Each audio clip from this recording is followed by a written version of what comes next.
अब हमने उसी को कंटिन्यू करना है कि हमने एसईओ कंटेंट कैसे लिखना है। टाइटल को ऑप्टिमाइज़ करना है, ठीक है। जैसे मैंने बताया आपने इसको H1 हेडिंग देनी है, ठीक है। सॉरी हेडर देना है और ये जस्ट आपने इसी को देना है टाइटल को, ठीक है। और प्राइमरी कीवर्ड आपने या मेन कीवर्ड आपने इसमें ऐड करना है। और जो इम्पोर्टेंट चीज़ है वो ये है कि इसके 60 करैक्टर्स होने चाहिए। करैक्टर्स का मतलब है, जैसे फ़र्ज़ करें टाइटल है तो टाइटल में 5 करैक्टर्स हैं, ठीक है।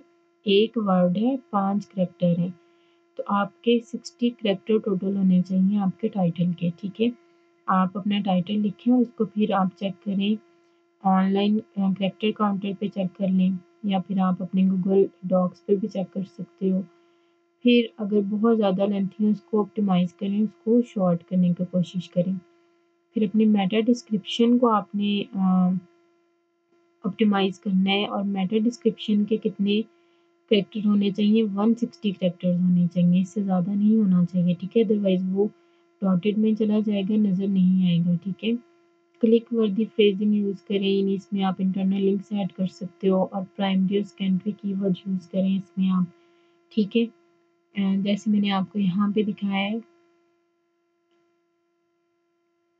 तो ये जो यहाँ पे आपके पास है ना, ये वाला टाइटल ये ऑप्टिमाइज्ड है, ठीक है। ये आपको इतना ही 60 करैक्टर्स ही होंगे और ये वाला जो है ये 160 करैक्टर्स होंगे, ये भी ऑप्टिमाइज्ड है, ये डॉटेड में नहीं जा रहे, ठीक है। और यहाँ पे देखें इन्होंने अपने मेन कीवर्ड ऐड किए हैं, बोल्ड भी किया हुआ है इन्होंने। तो ये मेटा डिस्क्रिप्शन को आपने 160 करैक्टर्स रखना है, ठीक है। और टाइटल को आपने 60 करैक्टर्स तक रखना है, इससे ज़्यादा नहीं होना चाहिए। फिर जो भी आप इमेजेस ऐड करेंगे आपने उसको भी ऑप्टिमाइज़ करना है, ठीक है। आपने उसमें लैंग्वेज जो है उस जो भी आप उसको नाम देंगे, हमेशा जब भी आप लोगों ने अपना इमेज डाउनलोड करना है उसको एक प्रॉपर नेम देना है। फ़र्ज़ करें आप फूड से रिलेटेड कोई चीज़ सर्च कर रहे हैं और आप डाउनलोड कर रहे हैं, उसको प्रॉपर नेम दें, ठीक है। नेम दे के आप उसको डाउनलोड किया करें। फिर 125 करैक्टर जैसे मैं आपको दिखा देती हूँ, फ़र्ज़ कर लें हम यहाँ पे इमेजेस पे जाते हैं, ठीक है, गूगल पे, और कोई भी इमेज जो है मैं डाउनलोड करना चाह रही हूँ।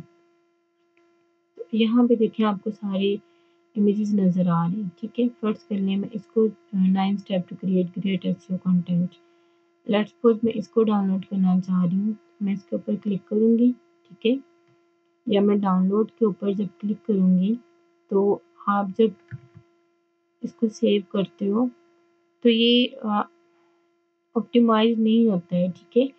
ये आपको डिफरेंट इसमें परसेंटेज वगैरह इस तरह के करैक्टर्स लिखे नज़र आते हैं, तो आपने वैसे ही इसको सेव नहीं करना, ठीक है। फ़र्ज़ कर लें मैं इसको करती हूँ सेव इमेज एज़, तो जब आपके पास ये ऑप्शन आता है ना सेव इमेज एज़, तो तब आप इसको प्रॉपर नेम दिया करें, ठीक है, इसको ऑप्टिमाइज़ कर लिया करें। जैसे यहाँ पे देखें जस्ट डाउनलोड लिखा नज़र आ रहा है, तो ये भी ऑप्टिमाइज़ नहीं है, ठीक है। मैं इसको रिमूव करके इसको प्रॉपर नेम दूँगी, फ़र्ज़ करें एसईओ कंटेंट राइटिंग, ठीक है। तो मैं इस तरह से इसको यहाँ पे चेंज करके फिर नेम चेंज करके फिर मैं इसको जो है डाउनलोड करूँगी, ठीक है। तो इसको कहते हैं इमेज को ऑप्टिमाइज़ करना। आपने ऐसे ही डाउनलोड नहीं करना इमेज कोई भी। इसको भी हमने कर लिया और इसको जो आपने नेम देना है इसमें भी लिमिट है कि 125 कैरेक्टर्स होने चाहिए। बहुत ज़्यादा आपने लंबी डिस्क्रिप्शन या इसका नेम नहीं देना, ठीक है। कोशिश करना है कि कंसाइज़ रखें, बहुत ज़्यादा लेंथी आप ये भी ना लिखें, ठीक है। अब आपने टाइटल ऑप्टिमाइज़ कर लिया, आपने मेटा डिस्क्रिप्शन ऑप्टिमाइज़ कर लिया, आपने इमेज को ऑप्टिमाइज़ कर लिया है, ठीक है। और कॉमा से इसको सेपरेट करना है आपने, नेम जब देना है ना इसको कॉमा से सेपरेट करें प्रॉपर्ली। फिर आपकी कीवर्ड डेंसिटी इम्पॉर्टेंट है कि आपने कितनी बार अपना कीवर्ड ऐड करना है, ठीक है।